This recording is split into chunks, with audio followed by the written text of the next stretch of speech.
el decreto que ha firmado el presidente, en realidad se deroga, básicamente se deroga el decreto 727 de Néstor Kirchner, que iba en contra del espíritu y de la letra de esa ley que había tenido tan alto consenso. ¿Por qué? Porque en la ley se hablaba de agresiones externas, mientras que en el decreto de Kirchner se decía agresión externa de un Estado a través de un ejército de ese Estado, con lo cual el acotamiento era tal que vulneraba el principio que habíamos pactado. Eso por un lado. Y en segundo lugar, viene a poner las cosas en su lugar desde este punto de vista, habrá otras cosas que podremos criticar, porque en definitiva Kirchner, la tradicional corrupción intelectual y material que caracterizó al kirchnerismo, en vigencia de ese decreto mandó a hacer el operativo Escudo Norte y Fortín 2. Con lo cual, si estaba en vigencia ese decreto... Eso lo hacían los militares. Exactamente, los militares fueron por esos operativos llevados a la frontera norte, donde llegaron incluso hasta a decomisar droga. Es decir, en esa hipocresía, en ese cinismo, por un lado, hacían ese decreto para calmar al clientelismo de los sectores progresistas o falsamente progresistas, y por el otro, borraban con el codo lo que habían escrito con la mano y mandaban a las Fuerzas Armadas a hacer una acción ilegal, porque ese decreto estaba vigente. La segunda cuestión y última que digo al respecto es que este decreto en realidad lo que hace, como decía Horacio bien, es habilitar un debate. De una vez por todas los argentinos tenemos que enfrentar los problemas que existen. ¿Cuál es el rol de las Fuerzas Armadas? Porque así como las tenemos, no tienen importancia o significación para responder a lo que ha cambiado en el mundo, que ya no son las hipótesis de conflicto convencionales, sino nuevas amenazas. Diego. Sí, sin duda que la Argentina necesita, y desde hace muchos años, contar con un sistema de defensa nacional acorde a las realidades y a los intereses de la Argentina. Argentina es el octavo país en extensión geográfica del mundo. Tenemos aspiraciones sobre el mar argentino y la protección de su riqueza. Tenemos proyección antártica.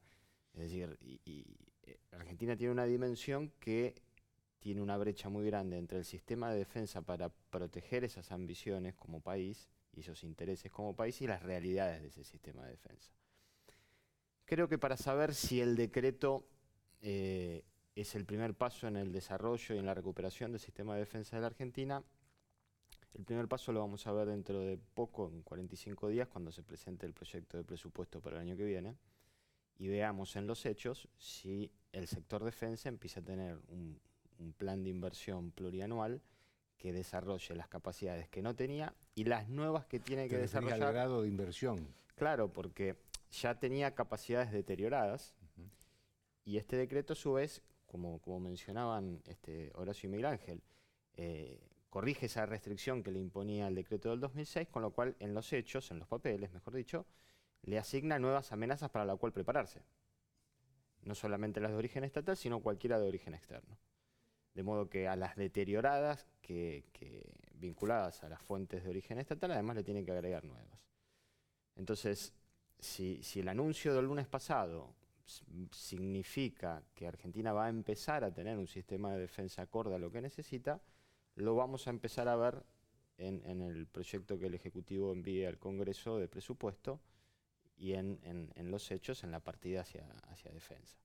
Ahí es cuando, bueno, a partir de información extraoficial y de lo que se viene mencionando desde los ámbitos gubernamentales, pareciera que no es el caso. Habida cuenta de las restricciones que tiene el que no se va a hacer la inversión suficiente. La inversión necesaria. Claro. La inversión necesaria. Entonces ahí es donde digo, bueno, en lo simbólico es interesante, en los hechos prácticos quizás haya una distancia bastante grande. Yo lo que les quiero preguntar es, a ver, para ustedes que han trabajado este tema, que desde hace 30 años, en el caso de ellos dos, de Tom y Arena, ¿en qué deberían participar las Fuerzas Armadas? Porque este es la gran pregunta que se están haciendo. Sí, yo creo que primero hay que tomar algunos conceptos, por lo menos desde mi punto de vista.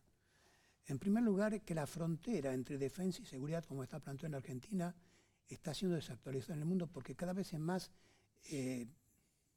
es decir, más diluida la diferencia entre una y otra, ¿no es cierto? Esto por un lado, incluso legislaciones como la de España claramente lo destierran, ¿no es cierto? Primero. En segundo lugar, creo que hay que empezar a pensar en la respuesta a un conflicto, no tanto por como decía Diego, sobre su origen externo o interno, sino por la potencialidad de daño que tiene quien ataca, quien enfrenta, ¿no es cierto? ¿Qué quiero decir con esto?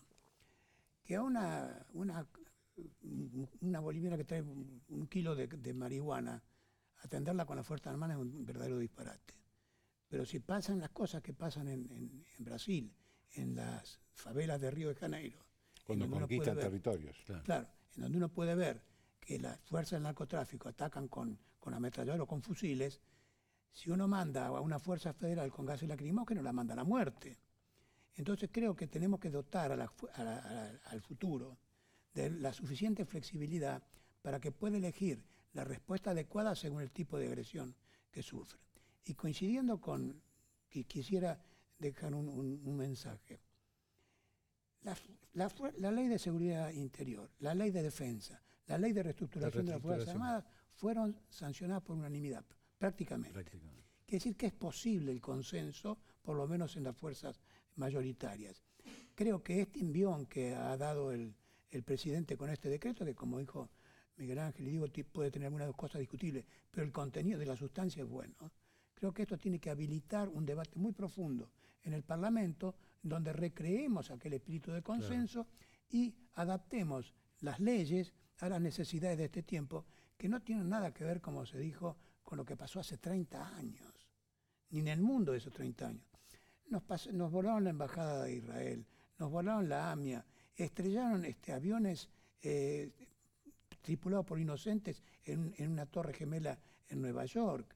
Tenemos nuestras fronteras desprotegidas porque no tenemos radares, porque no tenemos una restricción presupuestaria que hace que tengamos que elegir un sistema de prioridades muy estricto para poder ponernos a la altura de los tiempos. Creo que por ahí pasa el tema.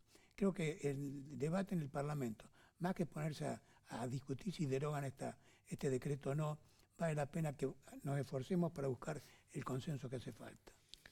¿Hasta dónde llegar con las Fuerzas Armadas? Lamentablemente el tema del decreto ha dado para un debate de naturaleza política, en el mal sentido de política, yo diría partidista, ¿no? Cuando este es un tema que, como lo hemos hecho históricamente, debe ser las pocas áreas donde hemos hecho políticas de Estado, en seguridad, en defensa y en inteligencia. Entonces, lo del decreto, rechazarlo o no, es casi innecesario.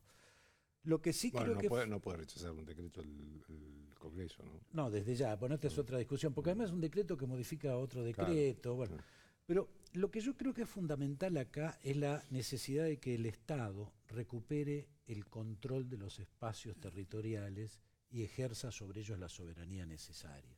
Entonces acá aparecen dos roles de las Fuerzas Armadas. Uno, que es el control de esos espacios estratégicos, porque ahí están las grandes reservas naturales, como señalaba recién Diego, en el sentido de que el mar territorial hoy, por desconexiones entre prefectura y la marina, no se hace un barrido adecuado para proteger la riqueza hictícola. ¿Por qué no coordinarlas ambas fuerzas y utilizar los componentes y los materiales de cada una para hacer esa tarea? Lo mismo en la Patagonia. La Patagonia es un espacio vacío. Las grandes reservas de agua, las grandes reservas de uranio, y ni hablar de la energía. Por lo tanto, ahí tiene que haber una presencia territorial porque hace a la defensa nacional y hace a la seguridad. Es decir, que eso deberían nacional. ser los sitios estratégicos que todavía no se han definido, pero que se van a definir. Claro, los sitios estratégicos. Que serían custodiados por las Fuerzas Armadas. Debiera, sí, o en forma coordinada. Lo que planteamos básicamente nosotros es la necesidad del apoyo de las Fuerzas Armadas a las acciones de seguridad interior, como un primer paso. Y un segundo paso, cómo ir avanzando entonces en esa coordinación y esa cooperación entre uno y otro de las fuerzas de seguridad. Esto para mí es la clave, porque no podemos desnaturalizar el rol central de las Fuerzas Armadas, que es pero tampoco podemos tener Fuerzas Armadas que no tienen capacidad para hacer esa defensa, porque señalaba claramente el problema de equipamiento y los problemas presupuestarios, pero tampoco se opera en el sentido de dar apoyo a las fuerzas de seguridad. Entonces, esto hay que resolverlo. Obviamente, no la cuestión del decreto, sino la cuestión de las transformaciones de fondo que estamos planteando deben ser motivo de un profundo y sesudo análisis y discusión parlamentaria, pero debe hacerse con grandeza. No se lo puede usar para la politiquería barata de corto plazo, porque estamos hablando de los intereses estratégicos de la nación y de la seguridad de los ciudadanos, que hoy es una demanda central. Yo creo que hay una agenda necesaria a futuro. Me parece que, como mencionaban ellos, mantener la especialización y la diferenciación funcional entre cada sistema, pero avanzar en lo que es la intersección entre el sistema de defensa y el sistema de seguridad. Explicar un poquito eso. Claro, todas las complementaciones que desde el sistema de seguridad se puede hacer a partir de poder utilizar medios. Yo siempre digo un ejemplo muy concreto. Si el ejército desarrollase un programa de drones que tienen un empleo militar y en el diario La Nación salió, creo que este fin de semana, lo que invierten los países en el desarrollo de esta tecnología, bueno, ¿por qué no emplearlo en vigilancia de, por ejemplo, frontera terrestre? Entonces ahí hay una complementación entre un medio militar que se utiliza en una operación de seguridad interior. Esas funciones subsidiarias del sistema de defensa yo creo que es un punto en donde se pueden modernizar las leyes de defensa y las leyes de seguridad, precisando y regulando mejor la forma en la que se complementan ambos sistemas. Me parece que esa es una de las agendas a futuro que la dirigencia política tendría que darse. Ahí hay un temor en algunos sectores, sobre todo a la izquierda y algunos sindicatos de izquierda, de que esto se use a las Fuerzas Armadas para reprimir manifestaciones sociales.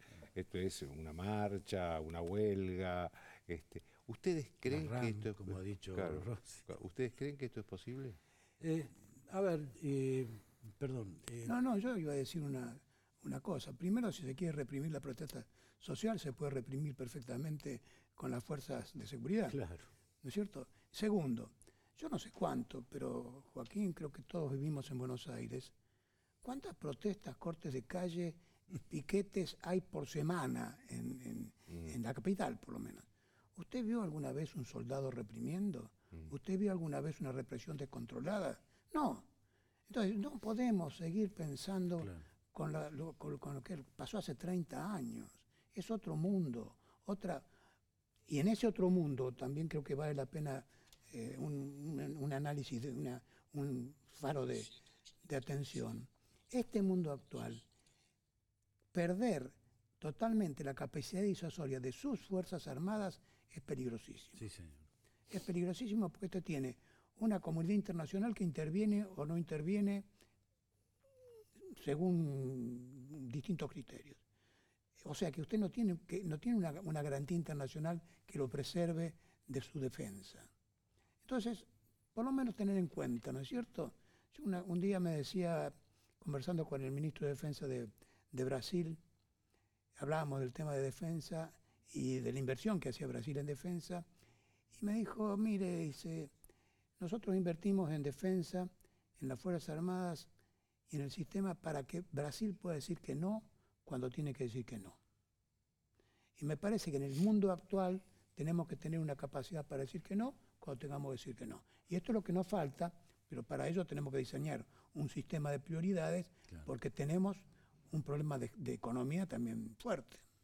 Claro, lo que Horacio está planteando es ya una cosa más amplia, es que qué sentido se le va a dar a las Fuerzas Armadas en el país, ¿no? Bueno, hay una ley que trabajamos también en conjunto con Horacio. En el año 88 se aprobó la ley 24948, que era de la reestructuración de las Fuerzas Armadas. 98.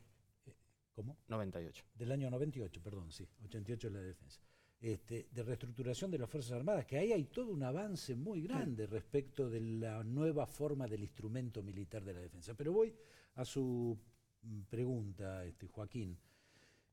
Las izquierdas y el kirchnerismo son de una enorme hipocresía y una gran mentira, porque no dijeron nada cuando se desarrolló vía decisión de Néstor Kirchner del decreto famoso que hablábamos recién y de Cristina Fernández cuando se enviaron los soldados a la frontera. Pero lo peor de todo es que no dijeron nada respecto del control y la represión social, esos sectores. Cuando se desestructuró la inteligencia civil, porque no era funcional al acuerdo que estaba firmando Cristina Fernández con Irán, es decir, con los genocidas de más de 100 argentinos, esa inteligencia civil que se negó a aceptar dejar de cooperar con Nisman, la barrieron y fueron transfiriendo los fondos de la inteligencia civil a la inteligencia militar en cabeza de Milani, como en las peores épocas de la dictadura militar.